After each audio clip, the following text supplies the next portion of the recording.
All right, let's dive right in. Today, we are tackling a big one. Celpip Speaking Task 2, Telling a Personal Story.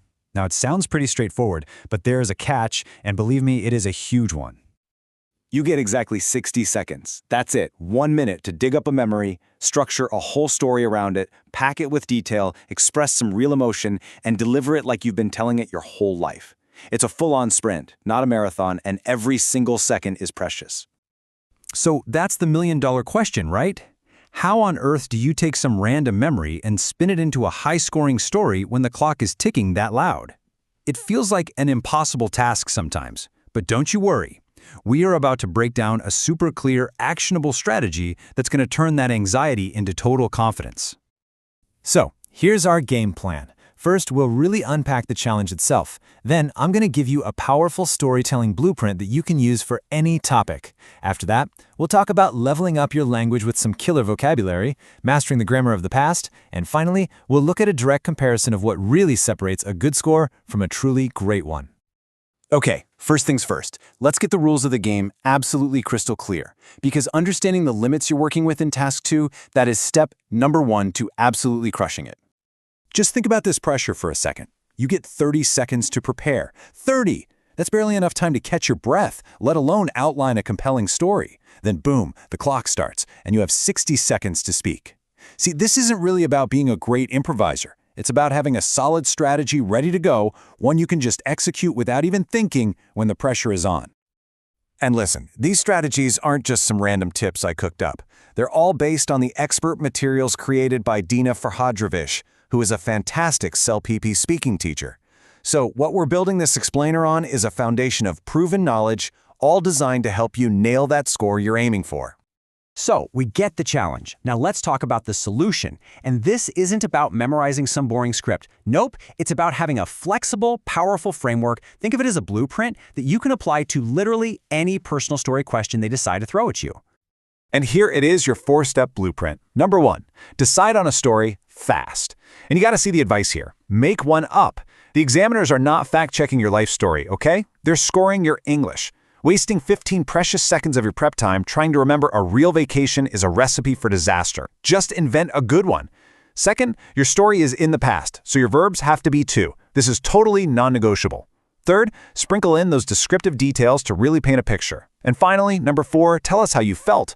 Were you excited, nervous, relieved? That emotion is what makes a story come alive.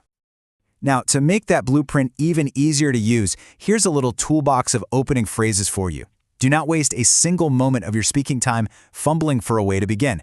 Just pick one of these, state your topic, and you are off to the races. A strong start like, thinking back, there's one occasion that comes to mind, immediately tells the examiner, hey, I'm confident and I am in control here. And you know, just as important as a strong start is a solid finish. The absolute worst thing you can do is just trail off and stop talking. You need a clean ending. These phrases let you wrap things up smoothly, maybe add a quick little reflection, and signal that you're done. It just leaves such a polished, professional impression. Okay, so we've got our blueprint. The structure of our house is solid. Now, it is time to decorate. This part is all about taking your story from just a list of things that happened to a vivid, high-impact narrative. And we're going to do that with precise language. So what does good vocabulary even mean in this context? Well, it means using words that are super specific to your topic. So instead of saying, I like to ski, you could say, I'm an avid skier. Instead of, we went down a hill, try, it was a moderate slope. Talking about a tough conversation? Words like algorithms or a touchy subject show a much higher level of precision. This right here is one of the key things that separates a level 8 from a level 9. And here is a perfect example of the power of choosing the right words. You could say, the place was exciting. That's fine. It's okay. But the atmosphere was absolutely electric? Wow. That paints a picture. The examiner can actually feel the energy. That combo of a powerful adverb, absolutely, and a vivid adjective, electric, is exactly what high-scoring answers are made of.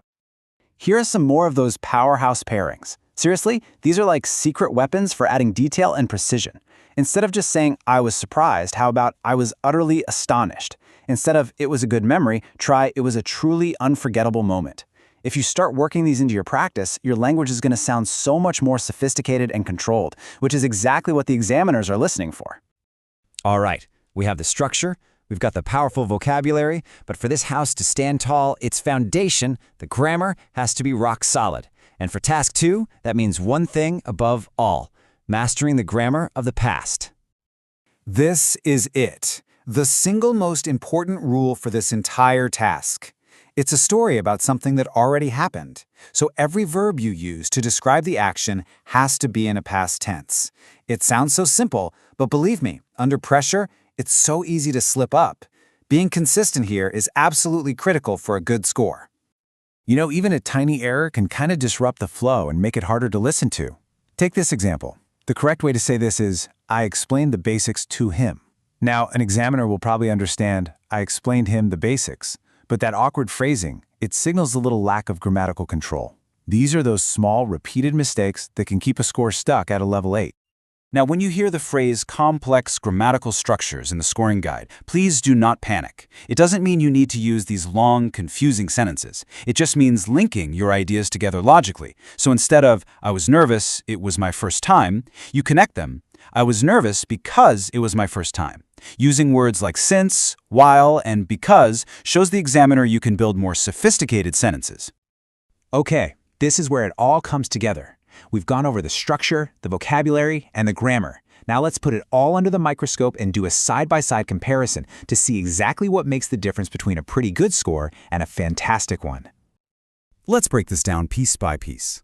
Look at content. A level 8 response connects ideas with simple words like so or but. A level 9, though, develops those ideas more and uses smoother linking words like honestly. For vocabulary, avid skier is a good solid level 8 phrase, but level 9 pushes further with less common, more precise words like algorithms. With listenability, the level 8 might have a few of those awkward grammar mistakes we talked about, while the level 9 just sounds smooth, showing real control. And finally, task fulfillment. Sure, both might get the job done, but the level 9 just has that extra polish, a great opening, a clean closing, and a really engaging tone. When you boil it all down, it really comes to this. A good response just tells the story, but a great response develops the story. It uses that precise, specific vocabulary, those powerful adverb-adjective combos, and it shows total control over complex grammar. And it's all wrapped up in a clear structure with a strong beginning and a strong end. That, right there, is your path from level 8 to level 9 and even higher. And that pretty much wraps up our explainer. You've got the blueprint, you've got the tools, and now you have the strategy. The only thing left is to practice. So my final question for you is this. What story, real or totally made up, are you going to practice with first? Go on, grab a timer, and give it a shot. Thanks for joining me.